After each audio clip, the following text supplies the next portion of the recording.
Welcome, friends, to another exciting episode of A VGM Journey. And I'm your host, The Messenger. The track that we're playing in this week's show is the title theme from Mr. Heli, and that was composed by Charles Deenen. We've got another fun show for you guys, filled with pretty awesome tracks and even a few tracks from games that I've played recently. And I say, let's get right into it. This next track is coming from the game Super Paper Mario. The track is Flipside, and it was composed by Naoko, Mitiome, Chika, Sekigawa, and Yasuhisa Baba.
That track that you just heard, that was Flipside from the game Super Paper Mario, and it was composed by Naoko, Mitiome, Chika, Sekigawa, and Yasuhisa Baba. Super Paper Mario is one of those games that I've just recently started playing again, and I haven't played the game in 15 years, which, to be honest, I thought that was pretty nuts. And the soundtrack for it is not bad. I actually almost played a different track from the game, but decided to go with Flipside.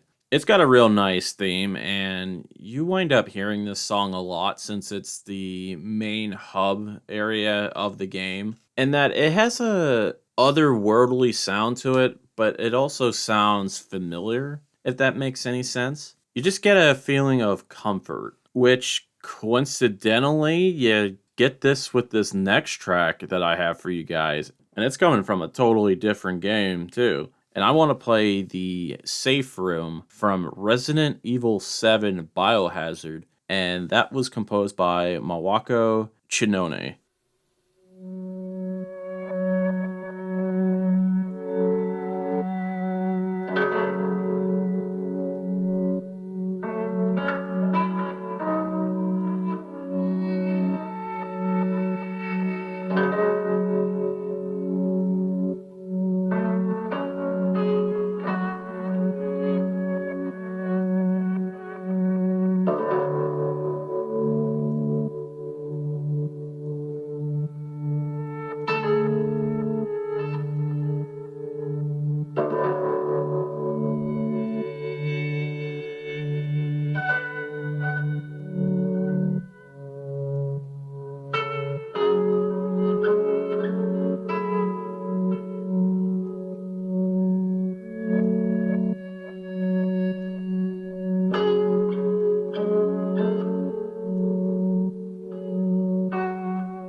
That somber track that you just heard, that was Safe Room from the game Resident Evil 7 Biohazard, and that was composed by Miwako Chinone. I recently played through Resident Evil 7 with Carly watching me, and from start to finish, I thought it was a really good game. And just like the other Resident Evils, the Safe Room theme, it is so good. And I think that this one, it's almost as good as the one for Resident Evil 2, where it has this calming feeling despite being in a terrible situation where danger is pretty much lurking around every corner. And despite all that, it does give you that feeling where you could finally catch your breath and try to plan out your inventory for the horrors that lie outside the safe room. I think we need to bring things up quite a bit for this next track and play a classic track from a classic game. And I was thinking I should play the theme for Stage 3 from the game Batman, and that was composed by Naoki Kodaka.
That track that you just heard, that was Stage 3 from the game Batman, and it was composed by Naoki Kodaka. I know it's been said from time to time that Sunsoft has done some really amazing work on the NES, and mainly with what Mike Levy from XVGM would refer to as that Sunsoft bass. And I'm also really glad that this is one of these situations where it's not just the soundtrack is the only strong aspect of the game, but the gameplay is also really good for it as well. So it is loosely based off of the 1989 Tim Burton directed, Michael Keaton starred movie of the same name. And they could have easily used a lot of the score from the movie, but I'm really glad that for the most part, went with their own thing. And that Naoki Kodaka, I think they did a fantastic job on the soundtrack. And I'm surprised I haven't played anything from this game before. I think at this point in the show, I think we should jump from an 8-bit track to a 16-bit track and play this track from Mega Bomberman. The track is Jammin' Jungle, and this was composed by Jun Chikuma.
That Jammin' track that you just listened to, that was Jammin' Jungle from the game Mega Bomberman, and that was composed by Jun Chikuma. And that's going to just about do it for the show this week. If you like what you've been listening to, have your friends check out the show on Apple Podcasts, Google Podcasts, Spotify, Stitcher, whatever podcasting service that you can think of. I'm more than likely going to be on there. You can email the show at vgmjourney@yahoo.com, and you could also check us out on Twitter at vgmjourney. We also have a Discord server for the show, which I will provide a link for that in the show notes, where you can hang out with your fellow VGM journeymen and talk about games, art, whatever crazy stuff that you want to talk about. We'll definitely talk about it on there. And we're going to play things out with one more track, and I think this is a really cool one. This is coming from Looney Tunes Carrot Crazy. The track is The Space Station, and this was composed by Alberto Jose Gonzalez. Have a good week, everyone.